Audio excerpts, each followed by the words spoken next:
श्रीमद् भागवत की कथा कर रहे हैं, जो श्री कृष्ण कथा भी है।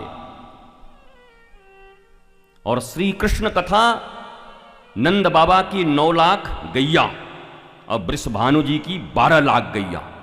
इसीलिए राधा रानी थोड़ा तुम्हारे बाप के पास 9 लाख, हमारे बाप के पास 12 लाख, ज्यादा मत बोलो। 3 लाख ज्यादा है गोधन।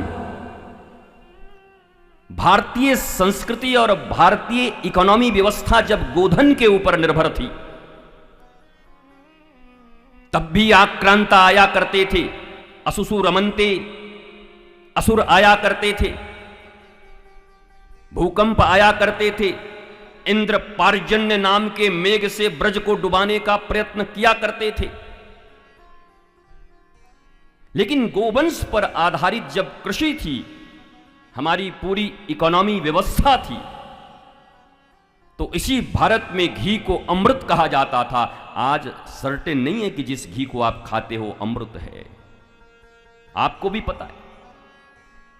मजे की बात यह, हर आदमी एक दूसरे को 2 नंबरी सामान दे रहा है,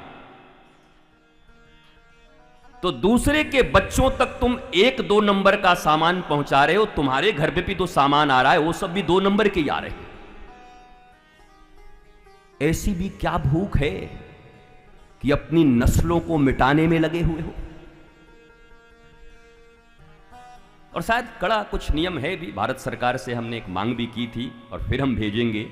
ये भी बड़ा अपराध है, मिलावटखोरी को भी सबसे बड़ा अपराध घोषित करो। नन्हे नन्हे बच्चे, छोटे छोटे बच्चे जो अभी केवल दुग्ध पीकर ही, जिनकी आंतें, जिनके लिवर, जिनकी किडनियां अभी बहुत कोमल हैं, उनका भी बचना मुश्किल है। लेकिन ऐसी भूख पैसे की, रुपए की, ये सब करके खूब रुपए कमाते हैं और खुद फिर अमेरिका में जाकर इलाज कराते हैं और एक दिन डेड बॉडी आ जाती है यहां पर।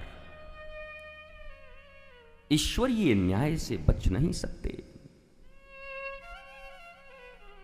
परीक्षित से यही तो पूछ रहे हैं। सुखदेव जी कह रहे हैं कि परीक्षित दुनिया का सबसे बड़ा आश्चर्य जानता है क्या है? बेबीलोन का झूला, ताजमहल, पीसा का मीनार। बोला छोड़ो ये सब कुछ नहीं है।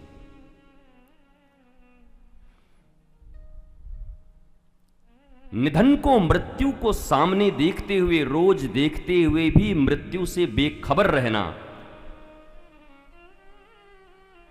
गुरुदेव सुखदेव कहते हैं इससे बड़ा आश्चर्य क्या हो सकता है।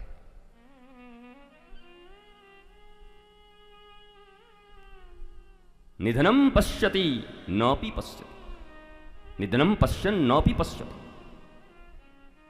देखते हुए भी न देखना। मृत्यु शब्द इतना खतरनाक है कि आधे आदमी सीरियस हो गए हैं। यही भगवान, हम तो भागवत की कथा माखन चोरी सुनने आए थे, ये तो बाबा ने फंसाए लियो, मृत्यु की बात कर रहा है। बड़े सीरियस है। हमें लगता है दूर दूर सुदूर बैठे हुए लोग भी विज्ञान के माध्यम से लाखों करोड़ों लोग जो देख रहे हैं, वो भी बड़े सीरियस होंगे। बाबा खतरनाक है, मृत्यु की बात छेड़ दिया, नस को दबा दिया। पर याद रखो, मैंने परसों भी कहा था कि स्वीडन, जापान और अमेरिका, जहां 70% से ज्यादा लोग एक न एक बार साइको पेशेंट हो चुके हैं, सबसे ज्यादा आत्महत्या की दर वहीं पर है और सबसे ज्यादा प्रति व्यक्ति कमाई भी उन्हीं की है। गरीब होते तो आत्महत्या समझ में आती, अनपढ़ होते तो आत्महत्या समझ में आती, भौतिक व्यवस्थाएं उनके लिए कम होती तो आत्महत्या समझ में आती। विश्व के टॉप 3 और विश्व के टॉप 3 पागल होने में भी और आत्महत्या में भी। ये रिश्ता क्या कहलाता है, मैं भी जानना चाहता हूं। हर कुछ इकोनॉमी के बेस पर भारतीय सभ्यता और संस्कृति में 1858 के पहले जब तक मैकोले ने हमें शिक्षा व्यवस्था नहीं दी थी, तब तक भारतीय परंपरा अलग थी। यद्यपि मैंने कल भी कहा था कि 1200 वर्ष कम बेसी मिलाकर गुलामी के काल हमारे हो गए, न अपनी शिक्षा व्यवस्था रह पाई, परंतु इन 100 वर्षों में गुरुकुल का जो क्षरण हुआ और जिस प्रकार की पढ़ाई एकेडमिक क्वालिफिकेशन से हमारे बच्चों को, हमारी पीढ़ियों को सुसंस्कृत करने का प्रयास किया जा रहा है, वो सुसंस्कृत तो नहीं हो रहे, कुसंस्कृत जरूर हो रहे हैं, विकृत जरूर हो रहे हैं। संस्कृति के जगह विकृति फैली।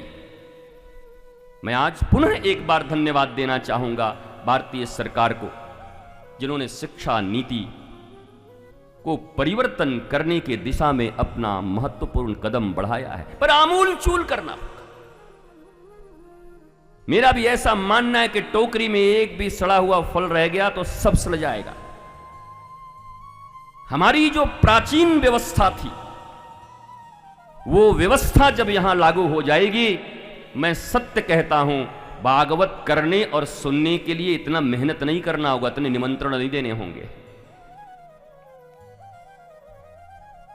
बाकी जगहों पर जैसे आपकी भीड़ है, तो आप रामचरितमानस, भागवत, वेद, वेदांत, सिद्धांत, दृष्टांत, इन सब में आपकी सहज गति होगी। और आपकी कथा कल है भाई, ये सब हनुमान जी लोग एकदम, हम बोले राम जी की कथा कल है, आज ही का है तुम।